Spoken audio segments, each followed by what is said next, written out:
2026년 7월 7일 화요일 하나님 나라를 시작하는 말씀 묵상 시간입니다. 듣는 말씀에서 새기는 말씀으로, 새기는 말씀에서 살아내는 말씀으로 내 삶에 쓰는 하나시입니다.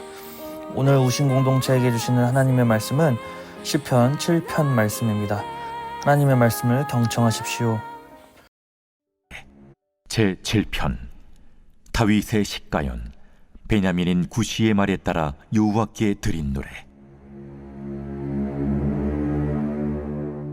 여호와 내 하나님이여, 내가 주께 피하오니 나를 쫓아오는 모든 자들에게서 나를 구원하여 내소서. 건져낼 자가 없으면 그들이 사자같이 나를 찢고 뜯을까 하나이다. 여호와 내 하나님이여, 내가 이런 일을 행하였거나 내 손에 죄악이 있거나 화친한 자를 악으로 갚았거나 내 대적에게서 까닭없이 빼앗았거든 원수가 나의 영혼을 쫓아잡아 내 생명을 땅에 짓밟게 하고 내 영광을 먼지 속에 살게 하소서. 여호와여, 진노로 일어나사 내 대적들의 노를 막으시며 나를 위하여 깨소서.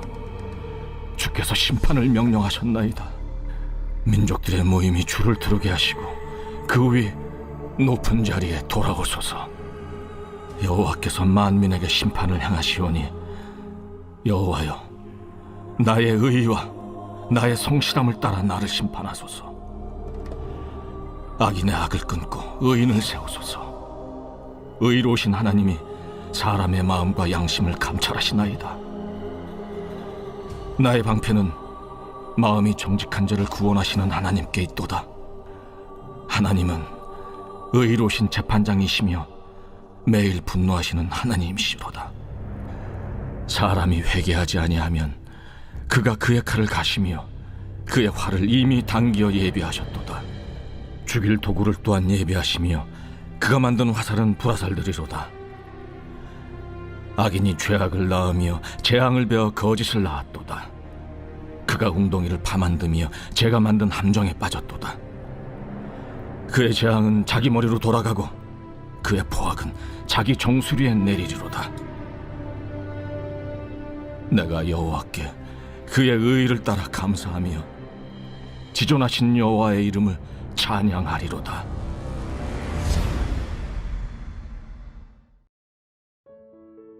시편 7편의 표제를 보면 다윗의 식가요이라는 표현이 나옵니다. 식가요는 감정이 거칠게 요동치고 미쳐버릴 것 같은 마음으로 부르는 격정적인 노래를 뜻합니다. 다윗은 베냐민 사람 구시의 모함과 거짓말로 인해 억울한 누명을 쓰고 광야를 도망 다니던 중이었습니다. 이 시는 평온한 예배당에서 부른 찬양이 아니라 모든 것이 무너져 내린 현실 속에서 터져나온 절규였습니다. 그런데 오늘 시편에서 다윗은 하나님을 향해 아주 낯선 고백을 합니다. 11절 말씀인데요. 하나님은 의로우신 재판장이시며. 우리는 흔히 하나님을 신실하신 분 혹은 사랑과 은혜가 많으신 분으로 고백합니다. 그런데 나를 품어주시는 은혜의 하나님과 시시비비를 냉정하게 가려내는 법정의 재판장 하나님은 왠지 다른 이미지처럼 느껴집니다. 사실 저는 이 말씀을 준비하면서 한 가지 질문이 계속 마음에 남았습니다. 과연 하나님이 진짜 의로운 재판장이 맞으신가?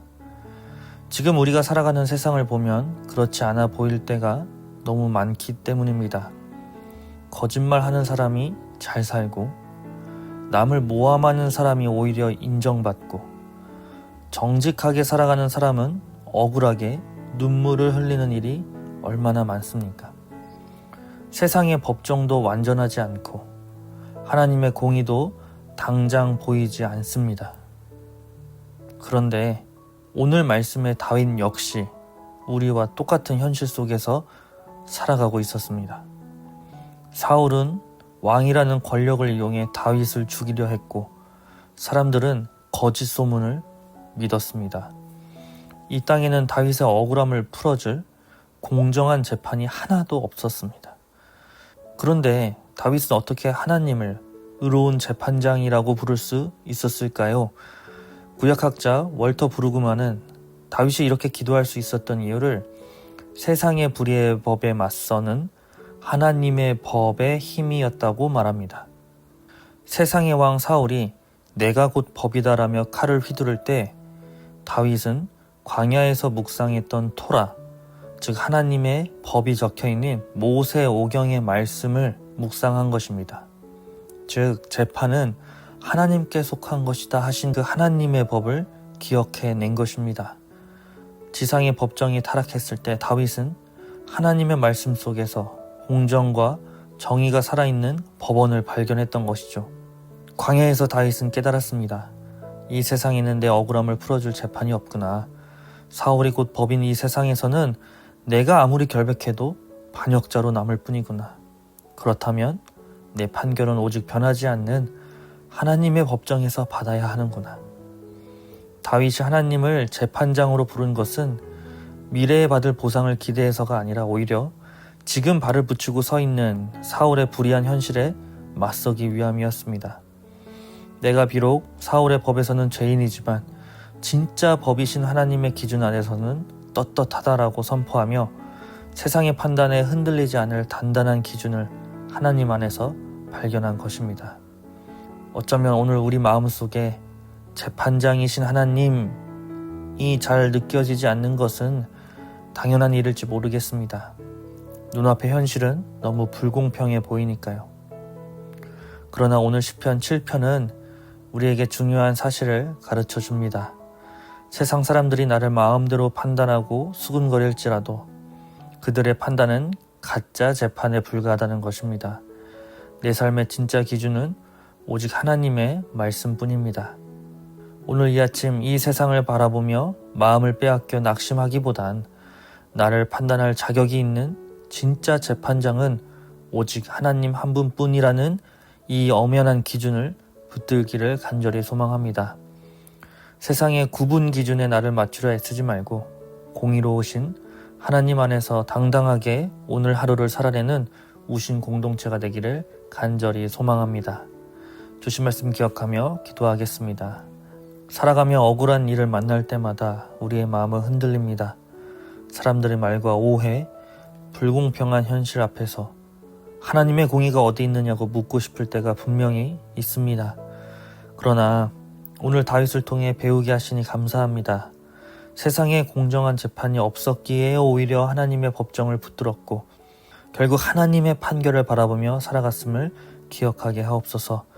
우리도 사람들의 평가에 흔들리지 않게 하시고 내 중심을 잘 아시는 의로운 재판장이신 하나님 한 분뿐이심을 끝까지 신뢰하며 나아갈 수 있도록 인도해 주옵소서. 예수 그리스도의 이름으로 기도드립니다. 아멘. 오늘 더 깊은 묵상 질문은 하나님이 진짜 의로우신 재판장이심을 믿는다면 오늘 내 선택은 무엇이 달라지겠습니까? 함께 묵상하도록 하겠습니다.